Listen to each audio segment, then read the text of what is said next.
जो एक infrastructural development है बिहार की, वो किसी भी विकसित राज्य के मुकाबले हम लोग उसकी तुलना कर सकते हैं। मुझे बहुत सारे राज्यों में काम करने का अवसर मिला। बिहार को भी देख रहा हूँ, बिहार में यात्राएं भी काफी करी।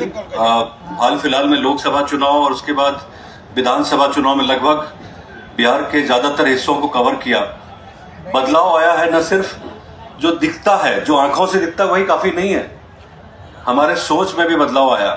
इस बार आप देखेंगे कि जो एक मैंडेट मिली है नीतीश कुमार और एनडीए सरकार को, यहाँ वो किसी एक जाति को ध्यान में रख के फोकस में नहीं दिया गया। इसमें हर तरह के लोग इसमें शामिल थे जो चाहते हैं कि जो विकास यात्रा है वो जारी रहे बिहार की।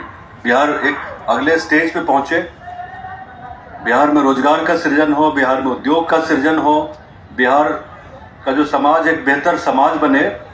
तो ये नीतीश कुमार ने तमाम प्रतिकूलताओं के बावजूद बिहार को ट्रैक पे लाया।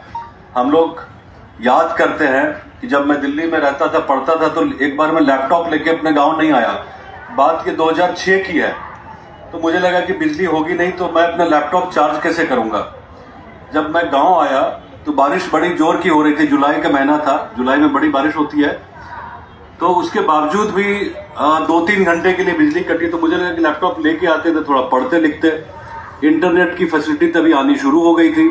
तो जो बदलाव हुआ, बदलाव तो क्रमिक तौर पे हुआ। उसके पहले बिजली की क्या स्थिति थी हम लोग देखे हुए, हम लोग तो लालटेन युग में पढ़े हुए लोग हैं, और लालटेन ही होता था, बाकी तो साधन नहीं। बैचलर तक की जो पढ़ाई हमारी हुई वो हमने लालटेन में करी है, उसमें कोई संदेह नहीं होना चाहिए, हमें गुरेज में नहीं करना चाहिए।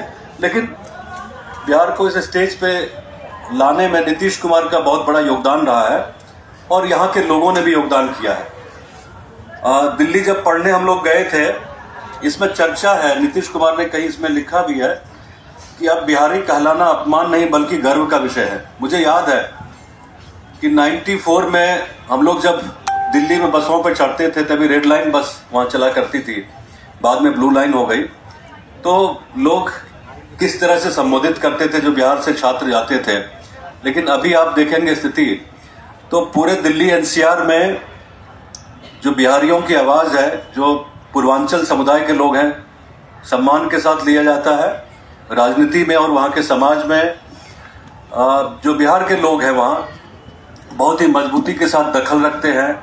बिहार ही नहीं बल्कि पूरे भारत में चेंज हुआ है। जो एक बिहार को लेकर जो छवि बनी थी, उस छवि से हम लोग मुक्त हुए हैं। आज यहाँ के स्टूडेंट ये जानते हुए बड़ी खुशी होगी कि यहाँ से निकल के बेंगलोर जाते हैं, बेंगलोर से निकल के लोग सिलिकॉन वैली में जाते हैं। और भारत में जहाँ भी लोग जा रहे हैं बाहर पढ़ने के लिए या बेहतर रोजगार के लिए, वो तो एक सच्चाई है कि यहाँ से लोग, आप देखेंगे जर्मनी में कितनी संख्या में लोग काम कर रहे हैं, जापान में कितनी संख्या में बिहार के लोग काम कर रहे हैं, आप लोग सभी जानते हैं। पूरा मिडिल ईस्ट में बिहार के लोग भरे हुए हैं। जो